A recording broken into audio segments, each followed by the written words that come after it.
এখন বলেন নামাজি বেশি না ইমানদার বেশি? ঠিক আছে না? ইমানদার বেশি। নামাজ নাই কিন্তু ইমান আছে, এবং চাপাও খুব শক্ত, এত শক্ত চাপা, চাপার উপরে ট্রাকের চাকা পড়লেও চাপা ভাঙ্গে না, এত শক্ত চাপা। নামাজ পড়ে না কিন্তু হিম্মত দিয়ে বলে আমি মুসলমান। অথচ আমার নবীজি বললেন আল ফারকু বাইনাল মুমিন ওয়াল কাফির তারকুস সালাত। মুমিন এবং কাফিরের মাঝে পার্থক্য সৃষ্টিকারী হলো নামাজ। নামাজ পড়বে মুমিন, নামাজ না পড়বে সে কাফির। আল ফারকু বাইনাল মুমিন ওয়াল কাফির তারকুস সালাত। মান তারাকা সালাতান মুতাআম্মিদান ফাকাদ কাফার। যে ব্যক্তি ইচ্ছাকৃত এক ওয়াক্ত নামাজ ছাড়লো সে যেন কুফরি করলো। আমার বন্ধুগণ, আমার আল্লাহ সবচেয়ে বেশি ক্ষেপে যান, সবচেয়ে বেশি রেগে যান বান্দাগণ যখন কি করে বলেন? নামাজ ছেড়ে দেয়। জাহান্নামে যাওয়ার এক নাম্বার কারণ কি বলেন? যারা নামাজ, এক নাম্বার কারণ কি বলেন? নামাজ। তাহলে আমার দেশে এখন সবচেয়ে বড় অপরাধ হচ্ছে কি বলেন?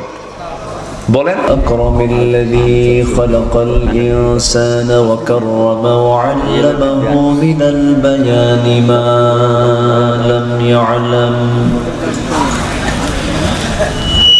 فسبحان الذي لا يحصى امتنانه باللسان ولا بالقلم. نشهد أن لا إله إلا الله وحده لا شريك له، ونشهد أن سيدنا وحبيبنا ومولانا محمدا عبده ورسوله الذي أرسله بالحق بشيرا ونذيرا وداعيا إلى الله بإذنه وسراجا منيرا. فقد قال الله تعالى في كلامه المجيد وفرقانه الحميد: أعوذ بالله من الشيطان الرجيم. بسم الله الرحمن الرحيم.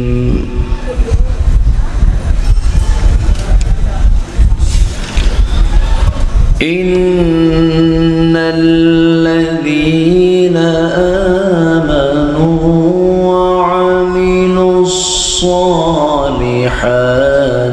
لهم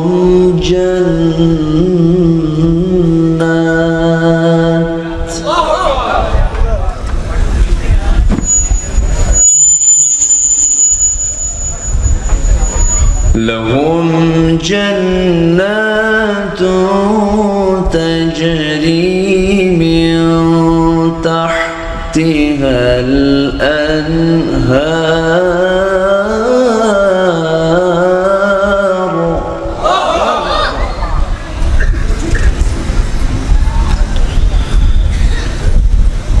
ذلك الفوز الكبير.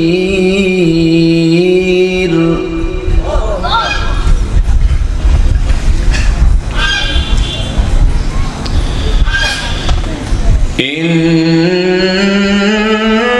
بطش ربك لشديد إنه هو يبدئ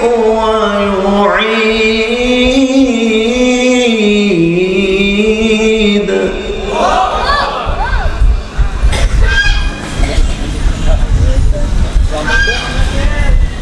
وهو الغفور الودود ذو العرش المجيد فعال لما يريد.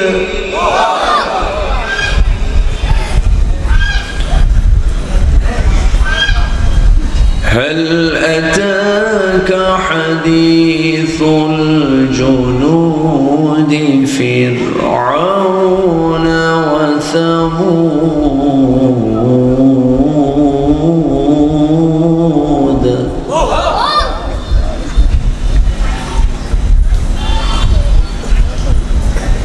بل الذين كفروا في تكذيب والله من ورائهم محيط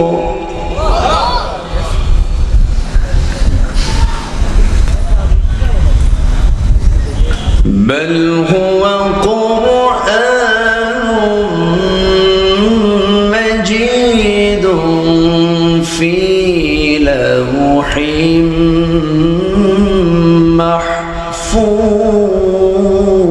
محفوظ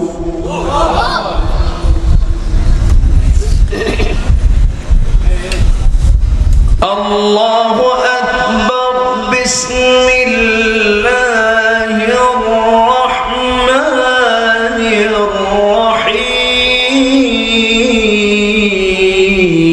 الرحيم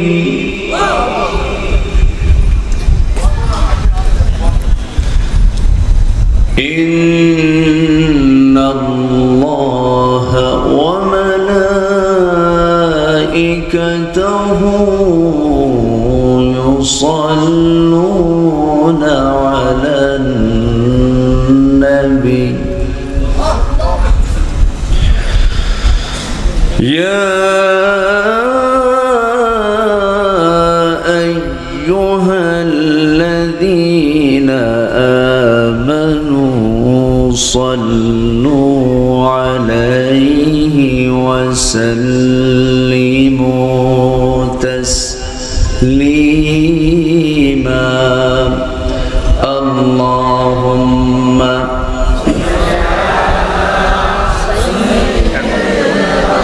এই দিক থেকে দেন মানে এখানে বাতাস লাগে তো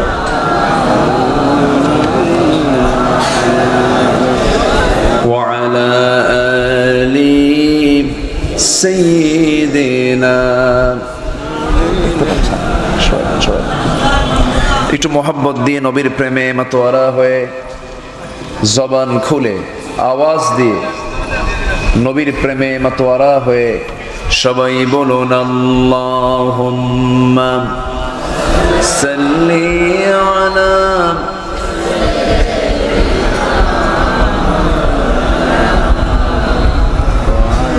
وعلى آل سيدنا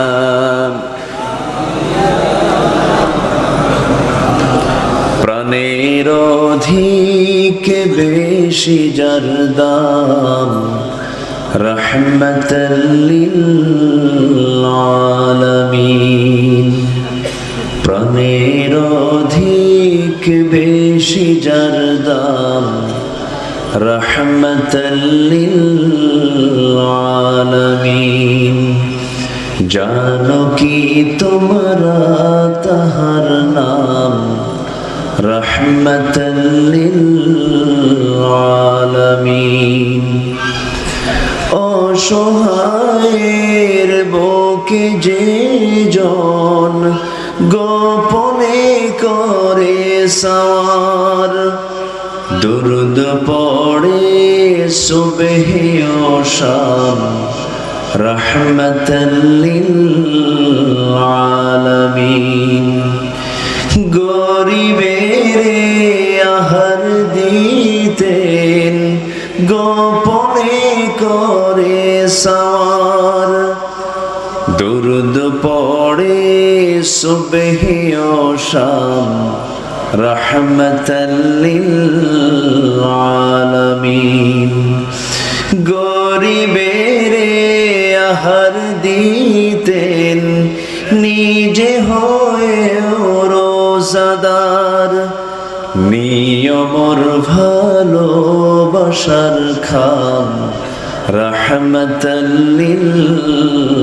আলামিন তার পথে যে বিছিয়ে দিত টুকরো কাটা স্তূপ করে, তাকেও দিলেন প্রেম মুজাসসাম রাহমাতাল লিল আলামিন। আল্লাহুম্মা সাল্লি আলা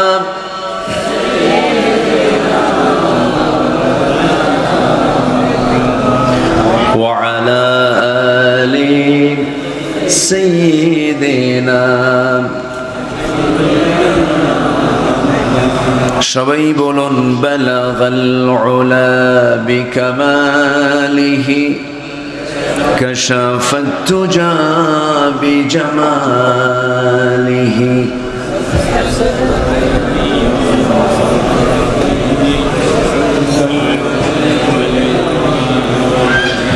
সূরাতে ইউসুফ বিদারি হিকমতে লুকমান মা কারিয়ে কুরআন বারি ইহ দিলে সাদমান মা বলগল উলা كشفت تجا بجماله حسنت جميع خصاله سلوا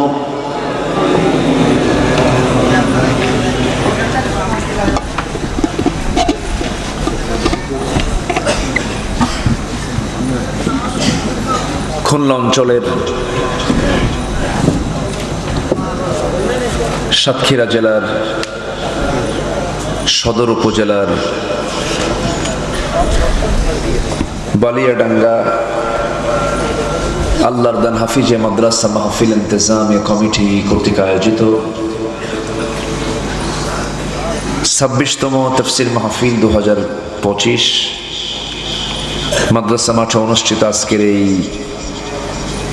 মহৎ আয়োজনের সম্মানিত সুযোগ্য সভাপতি, দক্ষিণ এশিয়ার বৃহত্তম ইসলামী সংগঠন বাংলাদেশ জামাত ইসলামীর কেন্দ্রীয় সাংগঠনিক সম্পাদক, সাতক্ষীরা মাটি মানুষের হৃদয়ের স্পন্দন জননেতা মুহাদ্দিস আব্দুল খালেক সাহেব, বরেণ্য অতিথি কবির হোসেন মিলন সাহেব, কথা বলেছেন সাতক্ষীরা হাসানিয়া মিশন আলিম মাদ্রাসার অনারেবল ভাইস প্রিন্সিপাল মাওলানা আব্দুল মান্নান হাফিজাহুল্লাহ। আজকের এই প্রোগ্রামের বরেণ্য সাহেবে সদর জনাব আব্দুল করিম সাহেব, পরিচালক জনাব মাওলানা আইয়ুব হোসেন সিরাজি, উপস্থিত হাজারাত উলামায়ে কেরাম, ফদলা ইজাম, সুশীল সমাজ, জাতির শ্রেষ্ঠ সন্তান, শিক্ষক মণ্ডলী, জাতির বিবেক, সাংবাদিক বৃন্দ, সম্মানিত মিডিয়া কর্মীবৃন্দ, সামনে উপস্থিত দূরে কাছের বিভিন্ন স্থান থেকে ছুটে আসা কালেমার ঝান্ডাবাহী, তাওহীদের পতাকাবাহী, দ্বীন ইসলামের নরসারদুল বীর মুজাহিদ, প্রাণ প্রিয় সম্মানিত দ্বীনি ভাইরা, আড়ালে বসে আছেন শ্রদ্ধেয়া সম্মানিতা মা বোনেরা, আলোচনার সূচনায় আনুষ্ঠানিকতার মধ্য দিয়ে আমার পক্ষ থেকে আবারও দিল খোলা সালাম, আসসালামু আলাইকুম ওয়া রাহমাতুল্লাহি ওয়া বারাকাতুহু। সবাই কেমন আছেন বলুন? আমাকে প্রশ্ন করলেন, আল্লাহ তাআলা আমাকে আপনার সাথেই, আপনার মতোই, আপনার কাছেই বসে রেখেছেন। বলি আলহামদুলিল্লাহ। সাতক্ষীরা সদরে আমার প্রথম সফর হয়েছিল কাথন্ডা, একটা এলাকা আছে, আচ্ছা আছে না, কাথন্ডা, অনেক আগে 2000 মেবি 5-6 12 কিলোমিটার দূরে এই টাইমে একটা মাহফিল, আজ থেকে আরো প্রায় 20 বছর আগে ছিল। প্রথম ফার্স্ট সফর হয়েছিল আমার সাতক্ষীরার হাদিপুরে, দেবহাটা উপজেলার একটা এলাকা আছে হাদিপুর, এসেছে আরো আগে। সাতক্ষীরা আসলেই না যেন মনে হয় আমি একটা ইসলামী জনপদে পদার্পণ করলাম। বলি আলহামদুলিল্লাহ, আমার দেশের বাকি 63 জেলাকে আল্লাহ তুমি সাতক্ষীরার মতো বানিয়ে দাও। এত আস্তে আমিন বললেন। আপনারা জেলার মধ্যে একটা মডেল জেলা ইসলামের দিক থেকে। বলি আলহামদুলিল্লাহ, আসতে পেরেছি, জান্নাতের টুকরায় বসতে পেরেছি। তৌফিক দিয়েছেন কে? তৌফিক দিয়েছেন কে? চিৎকার মেরে বলছে আল্লাহুম্মা ইন্নী আসআলুকা আল হুদা ওয়াত তুকা ওয়াল আফাফা ওয়াল গিনা। সবাই বলি আল্লাহুম্মা আইন্নি আলা যিকরিকা ওয়া শুকরিকা ওয়া হুসনি ইবাদাতিকা। আমরা আল্লাহ তাআলার শুকর আদায় করলাম। গতকালকে আমার প্রোগ্রাম ছিল হলো বেশি দূরে না, রাজশাহী তানোরে। খুব বেশি দূরে ছিল? ভালোই দূরে ছিল। সেখান থেকে আসতেছিলাম, আমার ভাইজান বহু আগে, অনেক সুন্দর স্বাস্থ্য, আমার গায়ে তো কিচ্ছু নেই, এই সারা জীবন এরকমই থাকলাম। একটু ঘষা দিছে আসার সময়, দেখি তো একটু বাড়ে যদি। তো আমাকে অনেক আগে বলেছিলাম আসার জন্য, আসছি আজকে। আমার দিলটা ভরে গেছে যে এত রাতে আপনারা এখনো বসে আছেন কোরআনের টানে, জান্নাতের বাগানে। আলহামদুলিল্লাহ। সম্মানিত ভাইরা, আমরা 1 বছর অতিক্রম করেছি, 1 বছর ক্রস করে প্রায় আরো 3টি মাস 4টি মাস চলছে। এই 100 বছর আগেও কোরআন শোনার কিন্তু অনুকূল পরিবেশ বাংলাদেশে ছিল না। ছিল না। থানাতে যাওয়া লাগতো, এখন থানায় নিজে ফোন দিয়ে বলে কিছু লাগবে কি? আল্লাহু আকবার। কত টেনশন কমিটি, জুতার তলা ক্ষয় হয়ে যেত, মাহফিল হতো না, অনুমতি হতো না। এই সাতক্ষীরাতে আমাকে কতবার যে ধরছে হিসাব নাই। সাতক্ষীরা সদরের কোথায় যেন একটা প্রোগ্রাম ছিল, ভারুখালী। কই খালি কই, ওর তো ভরাটি তো। তারপরে দেবহাটায়, বোধহাটা, এরকম বিভিন্ন জায়গায়, এরকম গোটা দেশেই তারা অনেক ষড়যন্ত্র করেছিল, টিকতে পারেনি, টিকতে পারবেও না। বাতিল মিথ্যা কখনো টিকসই হতে পারে। হকের বিজয় কে দিবেন? ইসলামটা কার? এর বিরোধিতা করে লাভ নাই তো। আমি আপনি মরে যাব, কিন্তু ইসলাম ঠিকই বিজয়ী হয়ে যাবে। ইসলাম পরাজিত হওয়ার জন্য আসে নাই তো। ইসলামটা কার? আল্লাহ। কিন্তু বিষয় হলো আমরা মুসলমান, আমরা কি বলুন তো? মুসলমান। আমাদের ধর্মের নাম কি? ইসলাম। তাহলে ইসলাম যে মানে তাকে কি বলে? মুসলিম। ইসলাম যে মানে তাকে কি বলে? মুসলিম। ইসলাম যে মানে না তাকে কি বলে? অমুসলিম। আমরা বাংলা ভাষায় বলি কি? অমুসলিম। তো আমার দেশে মুহাম্মদ আগে, নামের আগে থাকার পরেও বহু মুসলিম পরিবারের সন্তান আছে যারা ইসলামকে মানতে চায় না। রাষ্ট্রীয় পর্যায়ে ইসলাম কায়েম হোক এরকম চায় না, এরকম মুসলমান তো আমার দেশে নাই বললেই চলে। আছে? আছে বলেন আছে? তাহলে যে মুসলিম ইসলামকে চায় না সেটা কি মুসলিম?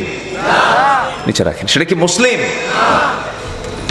মুসলিম তাকে বলে যে ইসলাম সব জায়গায় চাবে। অতএব এটা পৈতৃক কোনো সম্পত্তি নয় মুসলমানিত্ব টিকে রাখার জন্য। পৈতৃক কোনো ব্যাকগ্রাউন্ড দিয়ে আপনি মুসলিম পরিচয় বহন করতে পারবেন না। মুসলিম পরিচয় বহন করার জন্য ভিতরে কি থাকতে হবে? ইসলাম থাকতে হবে। সম্মানিত ভাইয়েরা, কথাটা কিন্তু খুব প্রাসঙ্গিক কথা বললাম। এখন বুঝে নেন, আমার দেশে ইসলামকে মান্যওয়ালা, ইসলাম মান্যওয়ালা মুসলিম কয়জন, আর ইসলামকে না মান্যওয়ালা মুসলিম কয়জন? এটা ভাগ করলেই অনেকটাই স্পষ্ট হয়ে যাবে, অনেকটাই ক্লিয়ার হয়ে যাবে। যারা মুসলমানের পরিচয় দিয়েও যারা ইসলামকে রাষ্ট্রীয় পর্যায়ে দেখতে চায় না, এরা মুসলমান না, এদের একটা ভিন্ন পরিচয় আল্লাহ পাক দিয়েছেন, তারা হলো মুনাফিক। বলেন, তারা কি বলেন? মুনাফিক। এটা কি আমার দেওয়া? কোন মোল্লার দেওয়া? এই উপাধি কে দিয়েছেন? কি দিয়েছেন এটা? উপাধি। বলেন কি নাম? উপাধি, মুনাফিক। তাহলে মুনাফিক উপাধিটা এটা আমার দেওয়া নয়, আপনার দেওয়া নয়। যারা ইসলাম মুসলিম হওয়ার পরও চায় না, তারা কি বলেন? মুনাফিক। আল্লাহ রাব্বুল আলামিন বলেন, وَمَن لَّمْ يَحْكُم بِمَا أَنزَلَ اللَّهُ فَأُولَٰئِكَ هُمُ الْكَافِرُونَ فَأُولَٰئِكَ هُمُ الْفَاسِقُونَ فَأُولَٰئِكَ هُمُ الظَّالِمُونَ। শুধু মুনাফিক বলেন নাই, তাদেরকে কাফেরও বলেছেন, তাদেরকে জালিমও বলেছেন, তাদেরকে ফাসিক বলেছেন। আমার বন্ধুগণ, তাহলে আমি মুসলিম, আমার দায়িত্ব হলো ইসলামকে আমার মতো করে মানা, না আল্লাহর মতো করে মানা। কার মতো করে? নিজের মতো না আল্লাহর মতো? আল্লাহর মতো ইসলাম মানতে হবে। আল্লাহ যেভাবে মানতে বলেছেন, ইফরাত তাফরিত চলবে না। খাটো লম্বা করার কোনো সুযোগ ইসলামে নাই। নামাজে মানলাম, সমাজে মানলাম না, তারপরে রোজায় মানলাম, ব্যবসায় মানলাম না, আবার কি বলে দান সদকায় মানলাম, যাকাতে মানলাম না। এরকম পাবলিক বুঝি নাই? আসতে বলবেন না, আছে না নাই? আছে। বড় জটিল, এত সহজ নয়। দিনকে বিজয়ী করার পথ কুসুমাস্তীর্ণ নয়, কণ্টকা কীর্ণ। অনেক বাধা বিপত্তি অতিক্রম করে সামনের মনজিলে মকসিদে আমাদেরকে পৌঁছতে হবে। সামনে এখনো অনেক চড়াই উতরাই পেরিয়ে সামনের দিকে যেতে হবে। আমার আপনার সামনে মুনাফিকরা ঘুরঘুর করতেছে, ঠিক কিনা বলেন? ঘোরাফেরা করছে। ওরা মাহফিল চায় না, মাহফিল করলেই তো সমস্যা। কোরআনের হক কথা শুনলেই তো চান্দাবাজি বন্ধ। আসতে কোন কেন? আসতে কোন কেন? সম্মানিত ভাইয়েরা, আসুন আমি মূল আলোচনার দিকে আস্তে আস্তে চলে যাচ্ছি। অনেক কথা আছে, আমাকে সময় দেবেন তো? সবাই সবাই রাজি আছেন তো ইনশাআল্লাহ? আল্লাহ কবুল করুন, জোরে বলি আমিন। আসুন আমরা ধীরে ধীরে আলোচনার দিকে চলে যাচ্ছি। আমরা সময়কে কোনো ক্রমেই নষ্ট করব না, শুধু মাহফিলে নয়, সব জায়গাতেই আমরা সময়কে কাজে লাগাবো। জোরে বলি ইনশাআল্লাহ। যে সময়কে কাজে লাগায় সে হলো প্রকৃত আল্লাহর মানে অরিজিন বান্দা। যে ব্যক্তি সময়কে নষ্ট করে, ওর চাইতে বড় গুনাহগার পৃথিবীতে আর হতে পারে না। ইমানদার কখনো সময়কে নষ্ট করতে পারে না, কারণ এই পৃথিবীতে সবচেয়ে মূল্যবান জিনিস হচ্ছে সময়, টাইম। টাইমকে নষ্ট করা যাবে না। কিভাবে আপনি কাজে লাগাবেন? আল্লাহ রাব্বুল আলামিন বলেন, হুয়াল্লাযী খালাকাল মাউতা ওয়াল হায়াতা লিয়াবলুয়াকুম আইয়ুকুম আহসানু আমালান ওয়া হুয়াল আজিজুল গফুর। জোরে বলুন আল্লাহু আকবার। তিনি সেই মহান সত্তা যিনি মৃত্যু এবং জীবন সৃষ্টি করেছেন, যেন তিনি বুঝে নিতে পারেন তোমাদের ভেতরে কোন কোন বান্দাগুলো নেক আমল করে যেতে পারে। নেক আমল করার জন্য দুনিয়াতে এসেছি আমরা। এই জন্য আমরা কোনো কাজ করতে গেলে আমরা যেমন লস চাই না, লাভ চাই। আল্লাহ রাব্বুল আলামিন বান্দাকে বলছেন, বান্দা এমন কিছু কাজ আমি তোমাকে শেখায় দেব, যে কাজগুলো করলে তোমার কখনো লস হবে না, লাভবান হয়ে যাবে। তবে হ্যাঁ, সফলতার জন্য, সেই লাভের জন্য কিছু শর্ত আছে। সেই শর্ত যদি পূরণ করতে পারি, মহান রব্বুল আলামিন বলেন, আমি তোমাকে মহা সাফল্য দান করে আমি তোমাকে জান্নাত নামক নিয়ামত বুঝাইয়া দেব। জোরে বলে সুবহানাল্লাহ। সেই সফলতার শর্তগুলো কি আমরা কি শুনতে রাজি আছি ভাই? মোটামুটি 9টা শর্ত আছে। কয়টা শর্ত আছে বলেন তো? 9টা শর্ত। গোটা কোরআন থেকে একটু খুঁজে খুঁজে আমি বের করেছি। ঘটনা কি হলো? ও এগুলো ফাটতেছে, এগুলো ফাটার জন্যই রাখছেন। মাঝে মাঝে ফাটবে, হুজুর থামবে।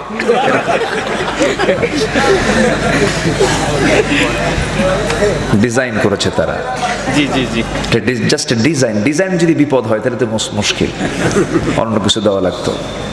আর যেন না ফাটে দোয়া করে নাকি? না, ওই যে একটু ডিস্টার্ব হয়, এটা শব্দ, এটা শব্দ তো। সাইয়েদনা ওমর ফারুক রাদিয়াল্লাহু তাআলা আনহু রাতের আধারে খালি পায়ে হাঁটতেন। বলা হলো, আপনি খালি পায়ে হাঁটেন কেন? উনি বললেন যে এই যে রাস্তার যে পাথরগুলো আছে আর আমার জুতার যে খড়ম, জুতার সাথে পাথরের আঘাত লাগলে কি হবে? শব্দ হবে। এই শব্দে আমি রাস্তায় হাঁটবো, আর আমার নাগরিকরা যদি ঘুম ভেঙে যায় কিয়ামতের দিন কি জবাব দেবে? এই জন্য আমি ওমর খালি পায়ে হাঁটি, জনগণের জন্য ঘুমের কষ্ট না হয়। ফাটাফাটি রাখা যাবে? রাখা যাবে না। শব্দ দূষণ। আমার দিকে তাকা। কষ্ট পাচ্ছেন নাকি আপনারা? আল্লাহ কবুল করুন, জোরে বলি আমিন। আমরা সফল হতে চাই।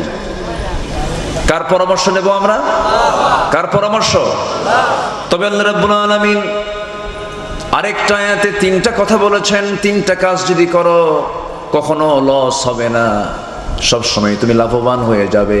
আল্লাহ রাব্বুল আলামিন সুন্দর করে বলেন, ইন্নাল্লাযীনা ইয়াতলুনা কিতাবাল্লাহ ওয়া আকামুস সালাতা ওয়া আনফাকু মিম্মা রাযাকনাহুম সিররান ওয়া আলানিয়াতান ইয়ারজুনা তিজারাতান লান তাবুর।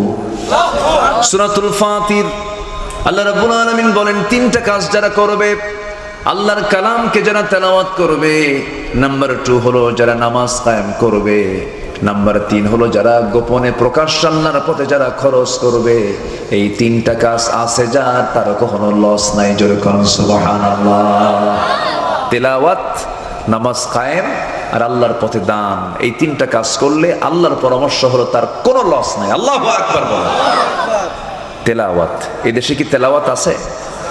কই? এখানে বসে আছেন যারা, আমি যদি বলি কোরআনটাকে সহি করে পড়তে পারবেন, সবার হাত কি উঠবে? উঠবে না। শুধু এখানে কেন, গোটা দেশেই তো উঠবে না। 20 কোটি মুসলমানের বসবাস যে দেশে, মাত্র 40 থেকে বড় জোর 50 লক্ষ মুসলমান কোরআনকে শুধু সহি করে পড়তে পারে, মাত্র 50 লাখ। আর বাকি এই বিশাল জনগোষ্ঠী কোরআনটাকে সহি করে পড়তে পারে না। কোরআন সহি না হলে নামাজ সহি হয়? আস্তে নামাজ সহি হয়? সহি করে পড়া সবার জন্য কি? আরো জোরে বলেন। কোরআন সুন্দর করে সহি শুদ্ধ করে কোরআন তেলাওয়াত করা সবার জন্য কি? ডাক্তার কি সবার জন্য হওয়া ফরজ? ডাক্তার সবাই হলে রোগী থাকবে কই? ডাক্তার সবাই হবে না, ইঞ্জিনিয়ার সবাই হবে না, কিন্তু কোরআন সহি করে শেখা সবার জন্য কি? ফরজ। নামাজে কি লাগে? কোরআন লাগে। আজকে আমার দেশে 54 বছর হলো দেশ স্বাধীন হয়েছে। মিনিস্ট্রি অফ এডুকেশন ছিল, শিক্ষা মন্ত্রণালয় ছিল, অনেক কিছুই ছিল। একটি বৃহৎ বাজেট শিক্ষা খাতে ব্যয় হওয়ার পরেও আজকে বাংলাদেশের একটি সিংহভাগ অংশ, বিশাল একটি অংশ ন্যূনতম নামাজ আদায়ের জন্য যে কোরআন সহি করে পড়ায়, এতটুকু শিক্ষাও জাতি অর্জন করতে পারে নাই। অর্থাৎ এখান থেকে প্রমাণিত হয় শিক্ষা মন্ত্রণালয়গুলো ছিল ব্যর্থ। ঠিক কিনা? ব্যর্থ। আমার আর ব্যর্থতার গ্লানি আর দেখতে চাই না, ব্যর্থতার এমন চিত্র আর দেখতে চাই না। প্রত্যেকটি শিক্ষাঙ্গনের প্রত্যেকটি ফ্যাকাল্টিতে, প্রত্যেকটা শাখা প্রশাখায় কোরআন শেখাকে বাধ্যতামূলক করে দেওয়া হোক। আসতে কোন কেন? জাতির চরিত্র ভালো হয়ে যাবে, জাতি ভালো হয়ে যাবে। এই জাতিকে ভালো করার জন্য যত কিছুই নিয়ে আসেন কাম হবে না। এই জাতি হলো মিশ্র জাতি, মিশ্র। কালো, ধলা, লম্বা, খাটো, চিকন, মোটা, বিচিত্র মানুষ। কিছু মানুষের চেহারা আছে চায়না দেশের মতো, আছে না? একটু চলে যান না আপনি উপজাতির দিকে চলে যান, এরকম। এই মিশ্র জাতি, ফরাসি, পর্তুগিজ, তারপরে কি বলে ব্রিটিশ, এই বিভিন্ন দেশের অনুপ্রবেশ হয়েছিল এই দেশে। 200 বছর ব্রিটিশরা শাসন করেছে দেশকে। এই মিশ্র জাতিকে ভালো করার জন্য আপনি অনেক চেষ্টাইতে হলো, কোনো চেষ্টাই সফল হবে না। এই জাতি ভালো হবে একমাত্র কোরআনের বিধান মেনে চললে পরে। আসতে বলবেন না, জোরে বলুন, ঠিক কিনা? কোরআন সব জায়গায় চালু হোক, সবাই চান না আপনারা?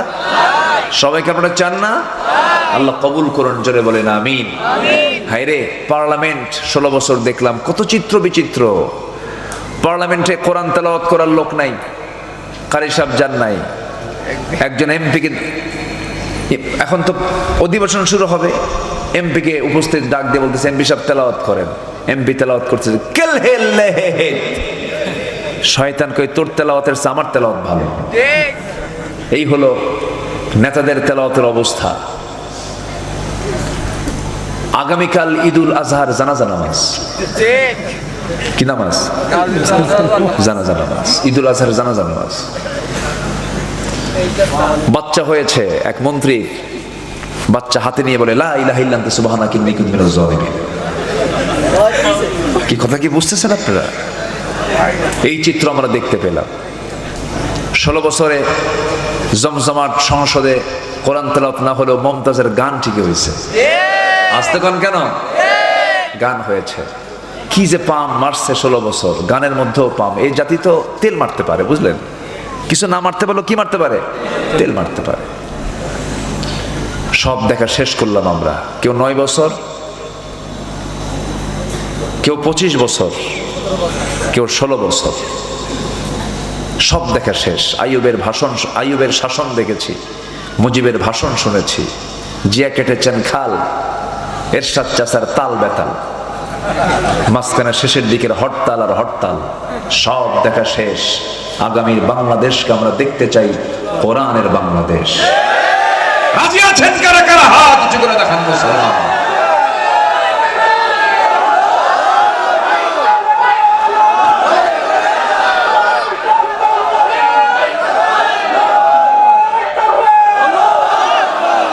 আল্লাহ কবুল করুন, জোরে বলি আমিন।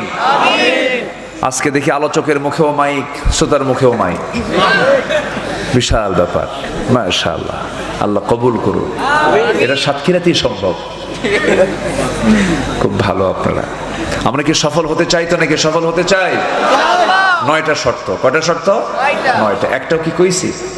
একটাও বলিনি, কেবল শুরু। নুরু শুরু।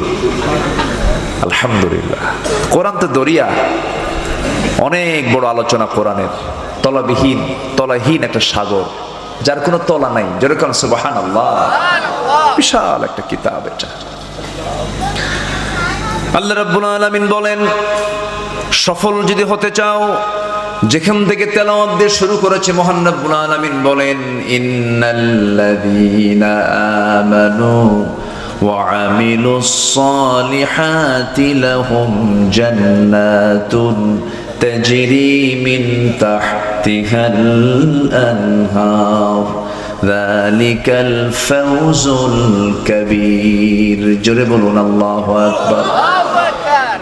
এক নম্বর হলো নিঃসন্দেহে যারা ঈমান আনবে এবং নেক আমল করবে তাদের জন্য আমি আল্লাহ রাব্বুল আলামিন স্থায়ী জান্নাত রেখে দিয়েছি। এমন পার্মানেন্ট জান্নাত যার নিচ দিয়ে নহর প্রবাহিত। 4টা নহর থাকবে জান্নাতে। কয়টা নহর বলেন? 4টা নহর থাকবে।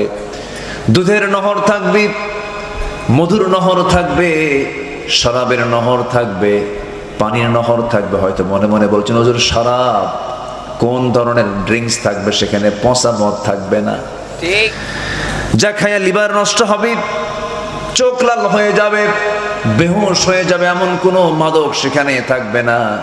এমন শরাব সেখানে থাকবে, যে শরাব, যে জুস, যে লিকুইড পান করলে পরে, যে ড্রিঙ্কস পান করলে পরে ওই জান্নাতে যুবকের যৌবন ডাবল দ্বিগুণ হয়ে যাবে। জোরে বলি সুবহানাল্লাহ।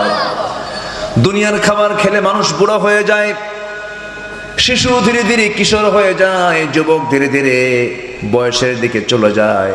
কিন্তু জান্নাতের খাবারটা এমন একটা খাবার, যে জান্নাতের খাবার খাবে ওই মানুষ কোনোদিন আর একটা বারের জন্য বুড়ো হবে না। জোরে বলি সুবহানাল্লাহ।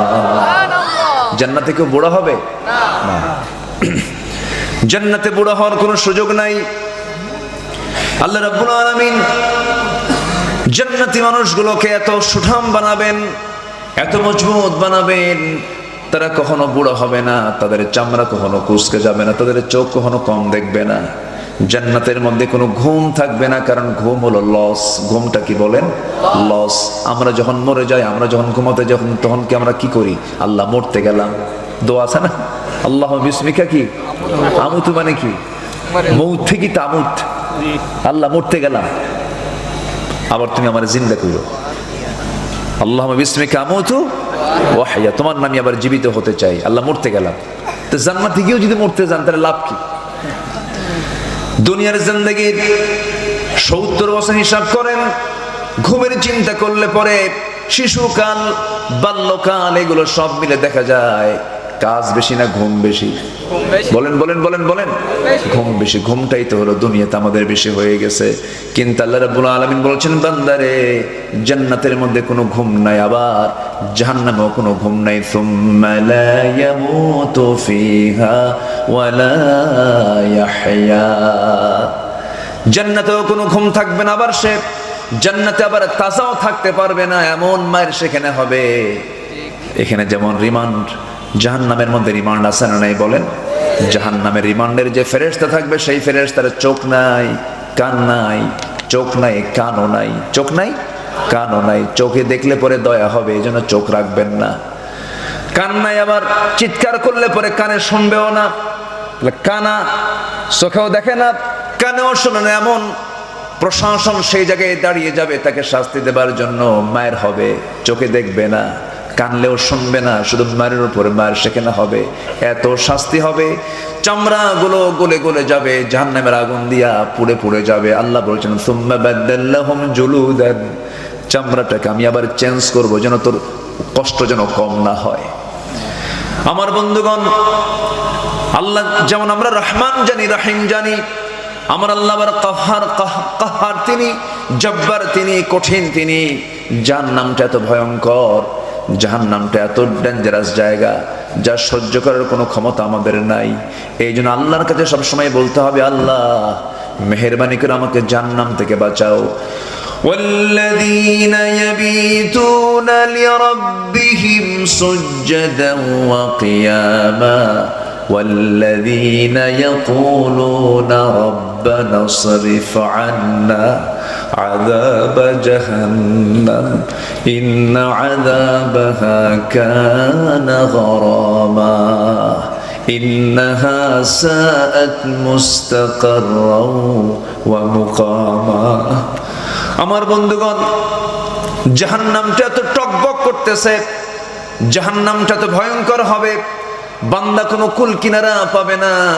জাহান্নামটা এত ভয়ঙ্কর হবে, এত বড় হবে। এই যে বিশাল সূর্য দেখতে পাচ্ছেন, এই সূর্যটা জাহান্নামের মুখে যদি নিক্ষেপ করে দেওয়া হয়, অবলীলা এই সূর্য জাহান্নামের মধ্যে হেরে যাবে। এত ভয়ঙ্কর সেই জাহান্নাম। সেই জাহান্নাম থেকে বাঁচার জন্য আমাকে আপনাকে সবচেয়ে বড় পুঁজি, সফল যদি হতে চান, স্থায়ী জান্নাত যদি আমরা পেতে চাই, একটা আমল আমাকে আপনাকে করতে হবে, একটা কাজ করতে হবে, তা হলো ভালো করে ঈমান আনতে হবে এবং নেক আমল করতে হবে। আমার ভাইরা, আমার বন্ধুগণ, ঈমান আছে আমল নেই, লাভ হবে না। আমল আছে ঈমান নেই, তাও লাভ হবে না।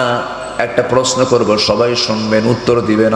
বলুন তো, আমার দেশে নামাজি বেশি না ঈমানদার বেশি?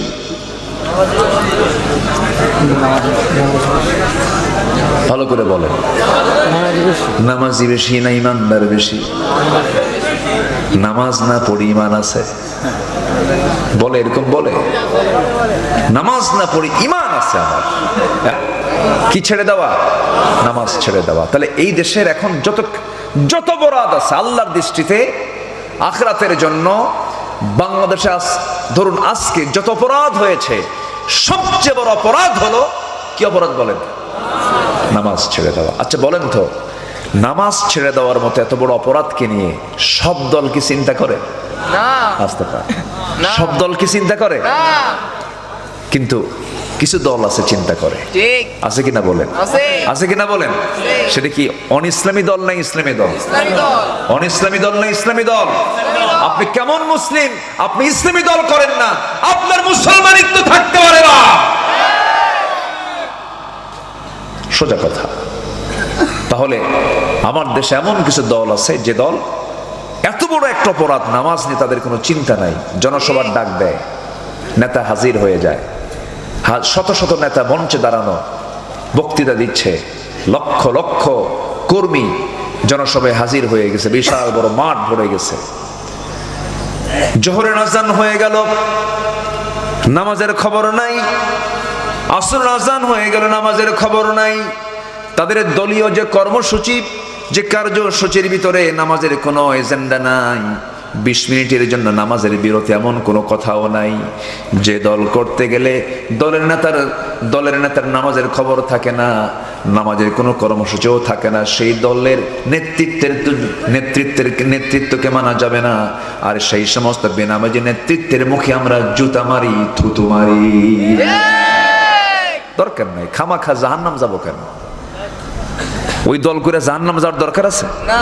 আস্তে জাহান্নাম যাওয়ার দরকার আছে? রাগ করতেছেন মনে হয় আপনারা। হুজুর এগুলো কি কন?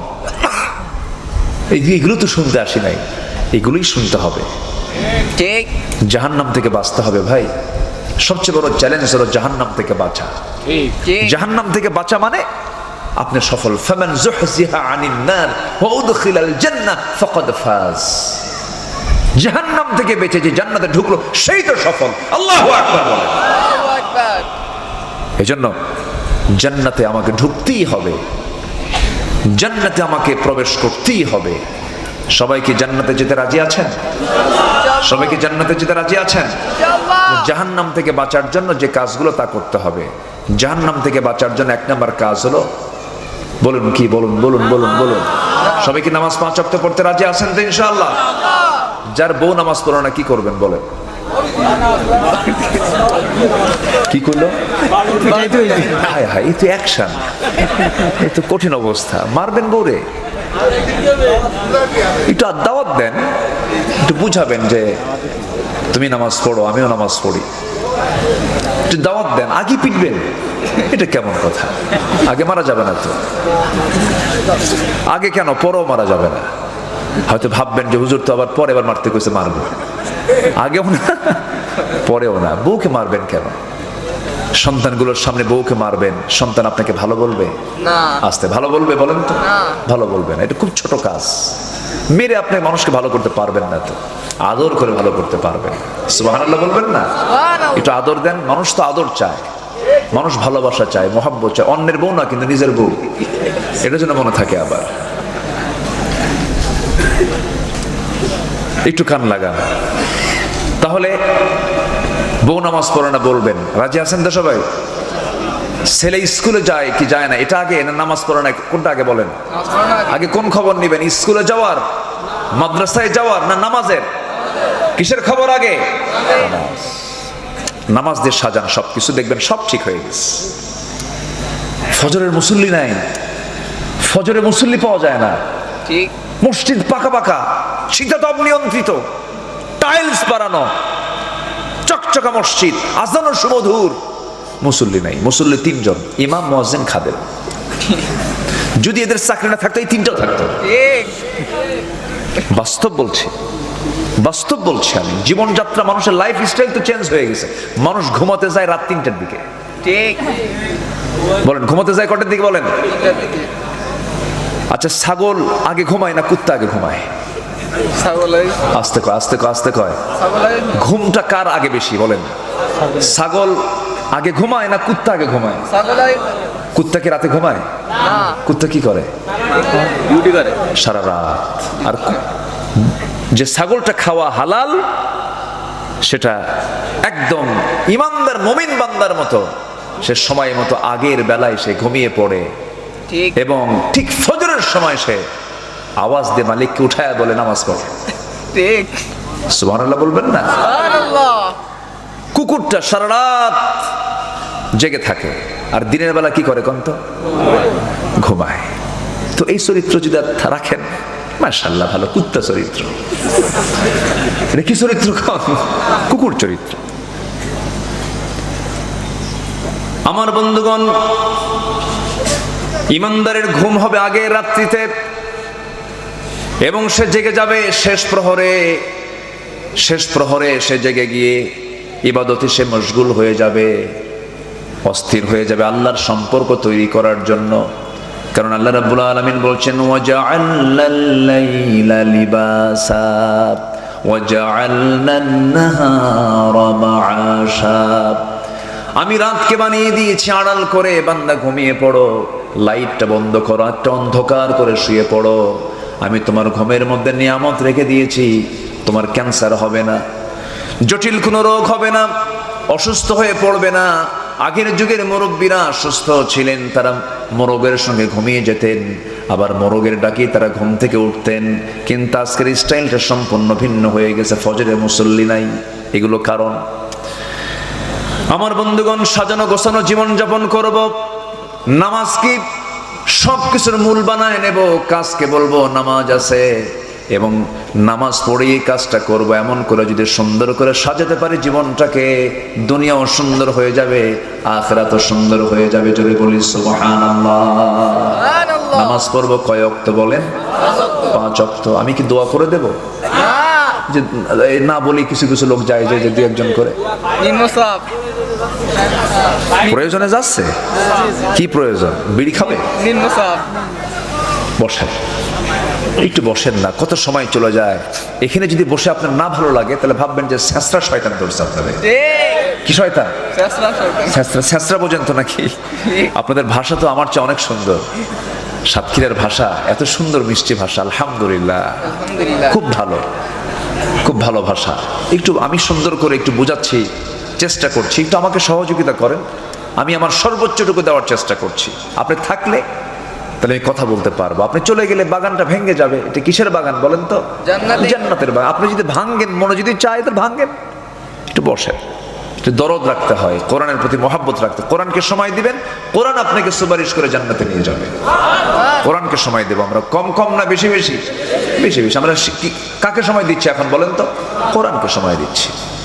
সফল হওয়ার জন্য 9টা শর্ত। 1 নম্বর হলো ঈমান এবং নেক আমল। সবাই করতে রাজি আছেন তো?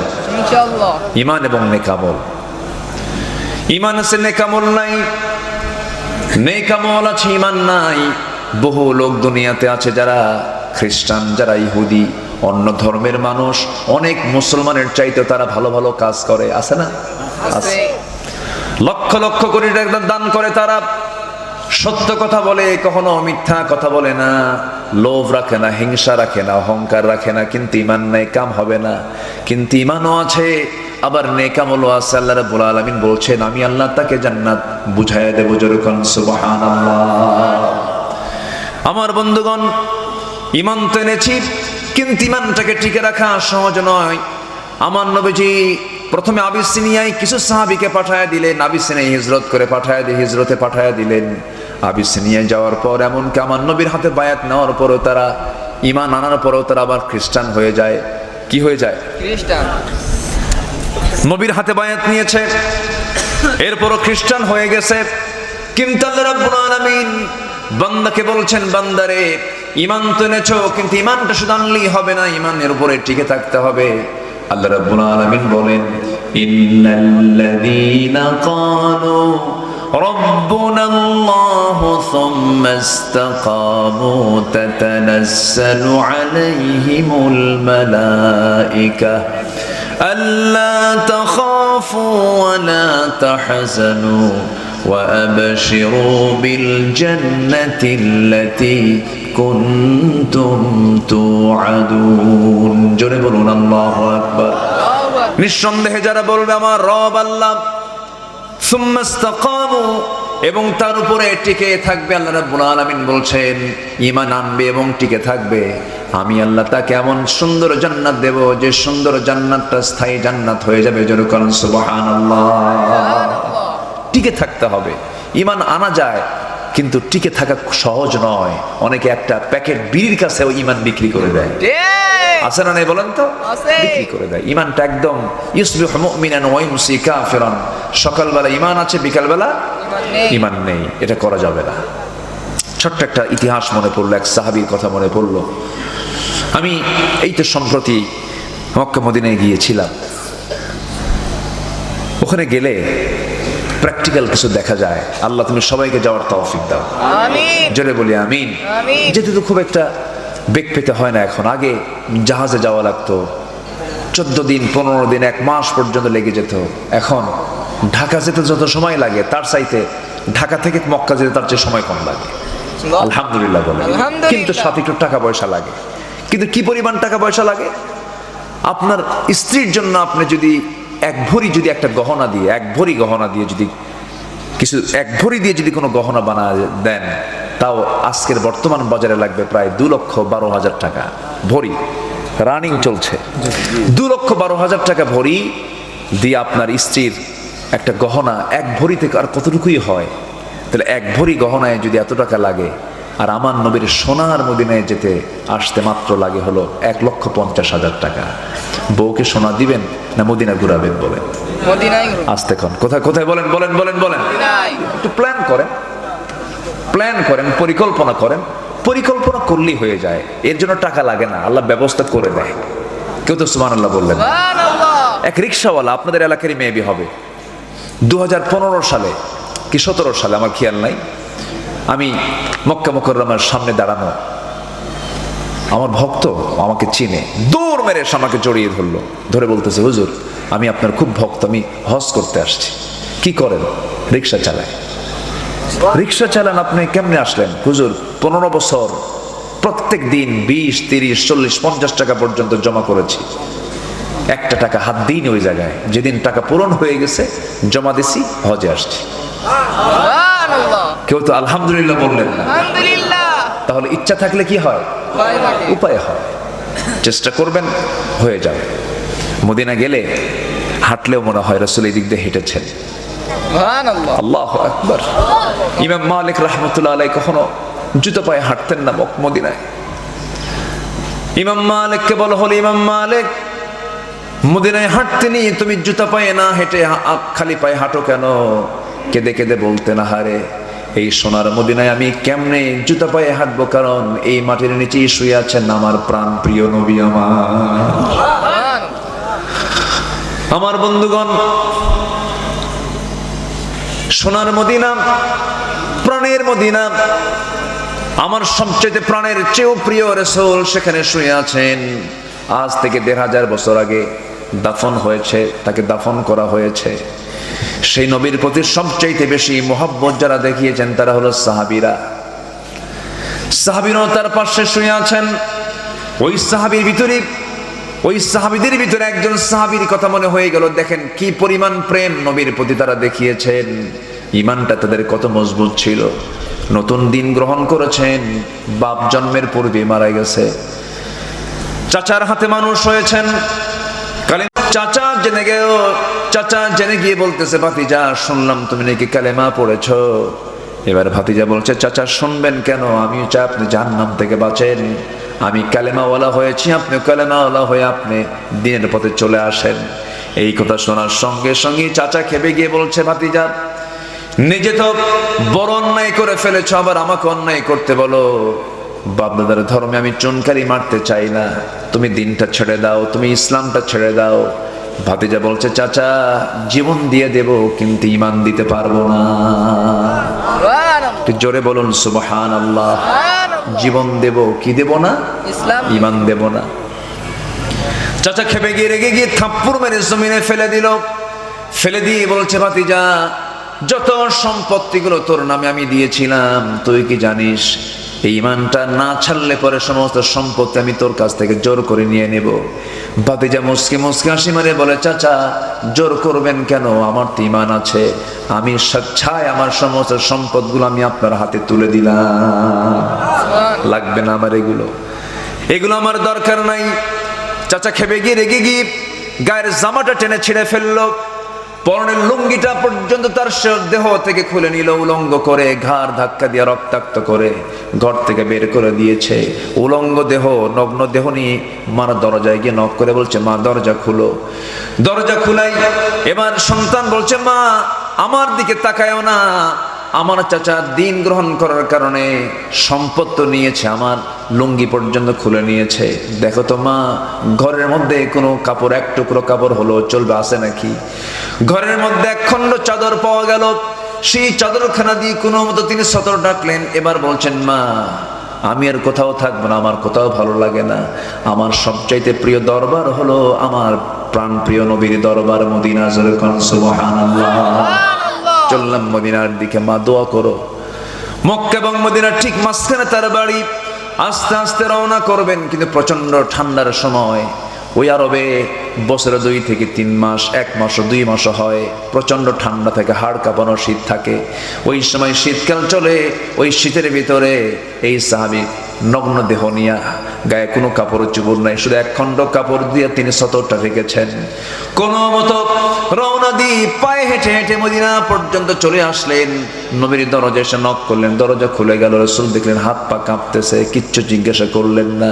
ভিতরে ঢুকলেন, সুন্দর 2টা জুব্বা, তার ব্যবহৃত সবচেয়ে উত্তম জুব্বা 2টা, উত্তম কাপড় 2টা তার জন্য বরাদ্দ করলেন। বাইরে এসে বলছেন, ও আল্লাহর গোলাম, ঠান্ডায় কাঁপতেছ, আমার জুব্বাটা তুমি তোমার গায়ে দাও।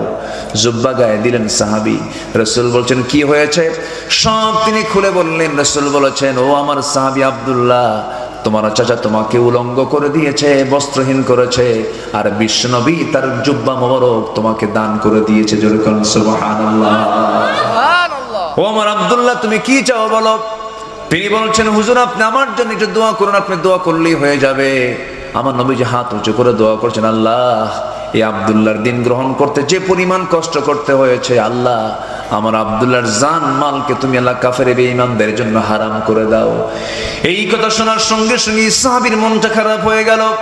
সাহাবী কাঁদতে কাঁদতে বলছেন, ইয়া রাসূলুল্লাহ, আমার গোটা জীবনের চাওয়া হলো আমি যেন শহীদ হয়ে আল্লাহর দরবারে হাজির হতে পারি। আপনি কাফের বেঈমানদের জন্য আমার জানমালকে হারাম করে দিলেন, এই দোয়া করলেন, মানে কাফেররা আমাকে মারতে পারবে না, আমি শহীদ হতে পারবো না। রাসূলকে দেখে বলছেন, সাহাবী রে, ওয়া ইম্মা তাআলা ফিরাশিহি, তোমার মউতটা যদি বিছানা হয়ে থাকে, আল্লাহ রাব্বুল আলামিন তোমাকে শহীদের দরজা দিয়ে দিবে। জোরে কোন সুবহানাল্লাহ। আমার নবীজি তার হাতে কোরআন তুলে দিলেন। কোরআনটা হাতে নিয়ে চলে গেলেন, আসহাবে সুফার ভিতরে চলে গেলেন। নবীজির পাশেই একটা টিম ছিল, সেই টিমটার ঘর নাই, বাড়ি নাই, খাবার নাই, দাবার নাই, তার মেহমান হয়ে থাকতো। নবীজির ঘরের পাশেই তারা থাকতো, আসহাবে সুফার সদস্য তারা। আমার নবীজির কাছে যে সমস্ত খাবারগুলো হাদিয়া স্বরূপ আসতো, তিনি তাদের মাঝে মাঝে মাঝে বন্টন করতেন। দিন পার হয়ে যেত, ক্ষুধা থাকতো, খাবার থাকতো না। সাইয়্যিদনা আবু হুরায়রা রাদিয়াল্লাহু তাআলা আনহু একদিন এত ক্ষুধার্ত, রাসূলকে সালাম দিবেন, সালামের মতো আওয়াজও তার মুখ থেকে বের হয় না। সালাম দিতে নিয়ে আওয়াজ বন্ধ হয়ে গেছে। আমার নবীজির কাছে 1 গ্লাস দুধ হাদিয়া দিয়ে গেল, 1 গ্লাস মাত্র দুধ। আমার নবীজি আসহাবে সুফার সদস্যদের সামনে গিয়ে দাঁড়ালেন। একজনকে বললেন, সাহাবী এটা পান করো। তিনি তাকে হাতে দিলেন, পান করলেন। আরেকজনকে দিলেন, তিনিও পান করলেন। আরেকজনকে দিলেন, তিনিও পান করলেন। দুধ কমে না। কেউ তো সুবহানাল্লাহ বললেন না। দুধ কমে না। শতাধিক সাহাবীর 1 গ্লাস দুধ দিয়ে সবার দুধ পান হয়ে গেছে। আমার রাসূল বললেন, শোনো সাহাবীরা, আরো আল্লাহর বান্দা থাকলে দুধ কমতো না যতক্ষণ না আমি নবীজি আমার ঠোঁটটা এই গ্লাসে না লাগাবো। যেরকম সুবহানাল্লাহ। ওই আসহাবে সুফার সদস্যদের অন্তর্ভুক্ত হলেন সেই সাহাবী। কোরআন তেলাওয়াত করেন, চিৎকার করে করে কোরআন তেলাওয়াত করেন, চোখের পানি দিয়ে কোরআন ভিজে যাচ্ছে। সাহাবীদের কষ্ট হয়, এত উচ্চস্বরে কোরআন তেলাওয়াত করে। কয়েকজন সাহাবী এসে বলছেন, হুজুর এই আব্দুল্লাহ নতুন একজন সাহাবী আসছে, এত জোরে কোরআন পড়ে আমাদের ডিস্টার্ব হয়। রাসূল বলছেন, সাহাবীরা রে, দয়া করে তোমরা আব্দুল্লাহর বিরুদ্ধে কোনো রিপোর্ট করতে এসো না, তোমরা আব্দুল্লাহর বিরুদ্ধে কোনো কথা বলতে এসো না।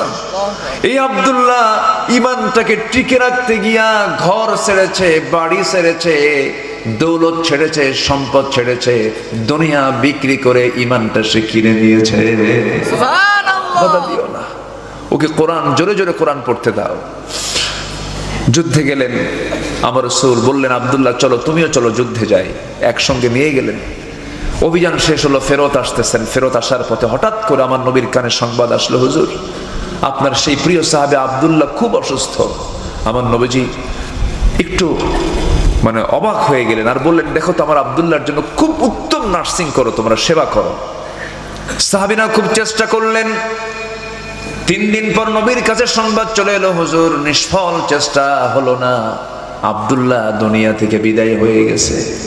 আমার নবীজি কেঁদে ফেললেন, বলছেন সাহাবীরা শোনো, আমার আব্দুল্লাহর জানাজার আয়োজন করো, জানাজার নামাজটা কেউ পড়াবে না, আমি রাসূল তার ইমাম হয়ে যাব। জানাজায় দাঁড়ায় গেছেন মুজাহিদরা, সব মুজাহিদ সাহাবী। আমার নবীজি সামনে লাশ, রাসূল জানাজা পড়ান শেষ করলেন, নামাজ জানাজা পড়ায় শেষ করে রাসূল বলছেন, সাহাবীরা রে, আমার আব্দুল্লাহর কাফন দাফনের জন্য তোমরা কবরটা কোথায় খনন করেছো? হুজুর ওই যে 2 পাহাড়ের চিপায়, 2 পাহাড়ের মাঝখানে। রাসূল বলছেন, আমাকে তোমরা সেই কবরের সামনে নিয়ে যাও। রাসূল কবরের সামনে গিয়ে দাঁড়ালেন, কেঁদে কেঁদে নবীজির দাড়িগুলো ভিজে যাচ্ছিল। আমার নবীজি কাঁদতেছিলেন আর বলছেন, সাহাবীরা রে, আমার আব্দুল্লাহর কবরে আমি আজকে কাউকে নামতে দেব না, আমি রাসূল নিজে কবরে নামবো।